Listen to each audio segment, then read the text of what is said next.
گناہ بھی کر رہا ہوں، جھوٹ بھی بول رہا ہوں، نعوذ باللہ من ذالک، آنکھیں بھی بدکاری کر رہی ہیں، کچھ تو زنا میں بھی ہیں، کچھ ڈکیت میں بھی ہیں، چوری میں ہیں، پتہ نہیں کیسی کیسی بلاؤں میں مبتلا ہیں، لیکن ان کا حال یہ ہے کہ نہیں ٹھیک ہے، دولت کی ریل پیل سب اچھا خاصا ہے، مال سب کچھ فراوانی ہے، تو یہ مت سمجھنا، قرآن کہتا ہے وَلَا يَحْسَبَنَّ الَّذِينَ يَبْخَلُونَ بِمَا آتَاهُمُ اللَّهُ مِنْ فَضْلِهِ، ایک جگہ وَلَا يَحْسَبَنَّ الَّذِينَ كَفَرُوا أَنَّمَا نُمْلِي لَهُمْ خَيْرٌ لِأَنفُسِهِمْ إِنَّمَا نُمْلِي لَهُمْ لِيَزْدَادُوا إِثْمًا وَلَهُمْ عَذَابٌ مُهِينٌ۔ اللہ فرماتا ہے جو لوگ ہم سے دور ہو رہے ہیں وہ یہ مت سمجھیں کہ اللہ تعالیٰ کے بارگاہ میں وہ اچھا کر رہے ہیں، بلکہ رب تعالیٰ فرماتا ہے انما نملی لہم، ہم ان کو ڈھیل اس لیے دے رہے تاکہ وہ اور گناہ کر لیں، لیزدادوا اثما، اور گناہ کر لیں، پھر ایک دن اچانک دردناک ذلت والا عذاب ہوگا، ذلت والا عذاب ہوگا۔ قرآن پاک میں رب تعالیٰ فرماتا ہے ولا تکونوا کالذین نسوا اللہ فانساهم انفسهم، تم ان لوگوں کی طرح مت ہونا جو اللہ کو بھول گئے، جو عبادت سے دور ہوتا ہے، یہ اللہ کے غضب کی نشانی ہے، اللہ اس سے ناراض ہے، اگر عبادات میں نہیں آ پا رہا ہے، نمازیں اس کی کمپلیٹ نہیں ہو رہی ہیں تو اللہ ناراض ہے اس سے۔ اور قرآن میں رب تعالیٰ فرماتا ہے، یہ سورہ حشر کی آخری آیتوں میں سے ہے، مشہور آیت، وَلَا تَكُونُوا كَالَّذِينَ نَسُوا اللَّهَ، جو اللہ کو بھول گئے تھے ویسے مت بنو، ورنہ کیا ہوگا؟ رب فرماتا فَأَنسَاهُمْ أَنفُسَهُمْ، اللہ ان کو خود اپنے آپ کو بھلا دے گا، یعنی تمہیں ایسا بنا دیا جائے گا کہ تم کو خود یاد نہیں ہوگا تم کون ہو، بھول جاؤ گے۔ قیامت کے دن بھی ایسے بہت ہوں گے جن کو خود پتا نہیں ہوگا کہ کیا تھے، بلکہ مرنے کے وقت بھی کئی لوگ اپنا نام تک بھول جاتے ہیں، ان سے پوچھا جائے، اسی لیے تو کلمہ پڑھنے کی تلقین کی جاتی ہے کہ آپ وہاں بیٹھ کر کے کلمہ پڑھتے رہو، ورنہ وہ بھولتا چلا جائے گا، بھولتا چلا جائے گا۔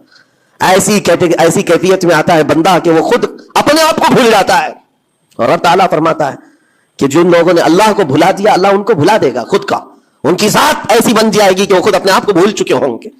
عزیزان گرامی وقار، جو نشانیاں بتائی گئی ہیں ان کو چن چن کر کے دیکھو، کہیں میری زندگی میں آ تو نہیں گئی ہیں۔ دل کا سخت ہونا یہ بہت بڑی علامت ہے، اور دل سخت ہے یہ کیسے پتا چلے؟ فرمایا گیا کہ مسجد میں اگر زیادہ دیر بیٹھنے کی خواہش نہیں ہوتی ہے تو دل کالا ہے،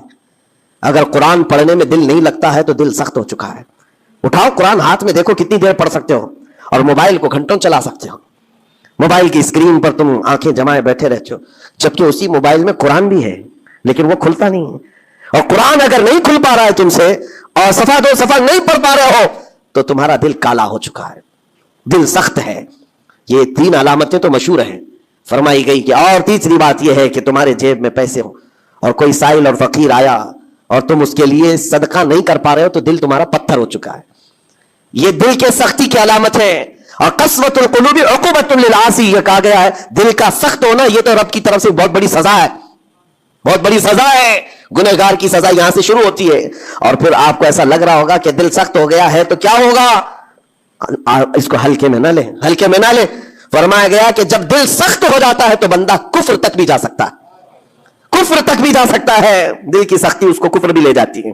بلکہ بزرگوں نے یہاں تک فرمایا کہ جب بندے کا دل سخت ہو جاتا ہے تو اس کے نزدیک ماں سے زنا بھی ہلکا لگتا ہے، بیٹی سے زنا بھی اس کے لیے ہلکی چیز ہے۔ دل سخت ہے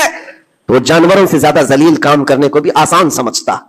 دل کی سختی اس کو بھیانک گناہوں کی طرف لے جاتی ہے جس کی سوچ بھی نہیں کر سکتے۔ اسی لیے میرے عزیزوں، وہ دل کی سختیاں آنے سے پہلے اپنے رب کو راضی کر لیں، وہ رحمان کو راضی کر لیں۔ آج کے ان حالات کو دیکھ کر کے یہ سب محسوس ہونے لگتا ہے کہ کہیں رب ناراض تو نہیں ہے بندوں سے، دعائیں کثرت سے ہوتی ہیں، ہماری دعائیں کہاں جا رہی ہیں،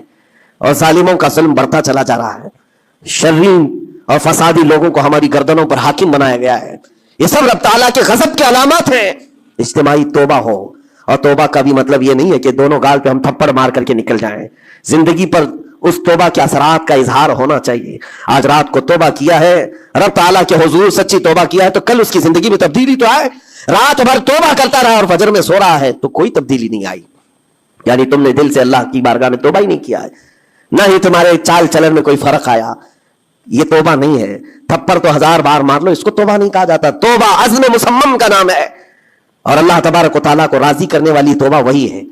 جو عزم مصمم کے ساتھ ہوتی ہے۔ جانتے ہو سیدنا عمر فاروق رضی اللہ تعالیٰ عنہ، ان کا دور